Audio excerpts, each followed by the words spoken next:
Now, whether you altogether love yourself or hate yourself, there are particular qualities and aspects of yourself or things that you do that you tend to really have a big disdain for.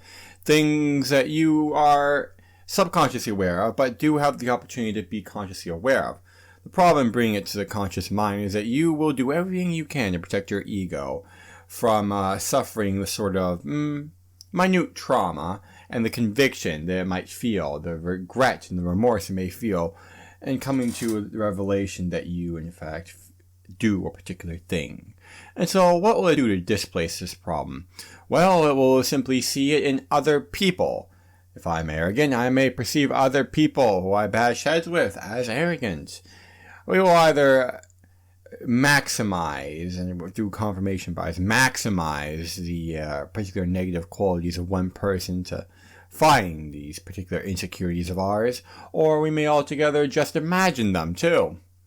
Well, what's the opposite of it? How do we solve this problem, right?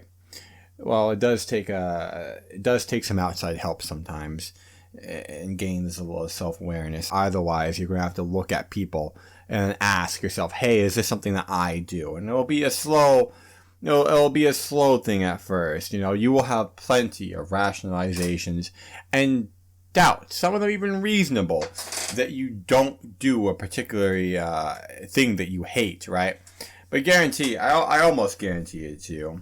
There's quite a few people out there that don't, but for your homework today, ladies and gentlemen, go out to someone nearby, someone that you know quite well, and ask them, what is the one thing that they hate the most in other people? Most preferably asked by a characteristic, personality trait, right? And there's a reasonably high chance that what they hate the most is something that they themselves either do or are insecure about. And so, once we understand and when we have it brought to our attention that we ourselves do these things that we hate so much seeing in other people, we have the choice. We have the choice to finally answer our rationalizations and take personal accountability. This noticing of our own inadequacies and taking account of them, responsibility for them, is known as reflection. Something very foundational to self-awareness and becoming awake. For is it worse to have a speck in your eye, in the eye of another, a plank in yours, right? Quite frankly, if I were to walk around, I'd like to see everyone for what they are, and not from bloodshot, vicious lenses. So I think I'd like to pluck the plank out of mine before I go out pointing about the specks in others. That's what self-righteousness does. It distorts our perception, and from a sanctimonious position, everything looks morally reprehensible now, doesn't it? The most judgmental person that you know, and I say judgmental, I don't mean the person that comes to most judgment, or is opinionated, or passes the most evaluations. I mean the person that tends to hate the sinner more than the sin themselves. It's good to hate the sin. It's evil to hate the person doing the evil. We're all enslaved to a certain extent by sin, and Christ LBRY helps us cut away at the shackles one at a time. And would you ask him today to lift the veil, you know what I mean? To help us to see our manacles for what they are.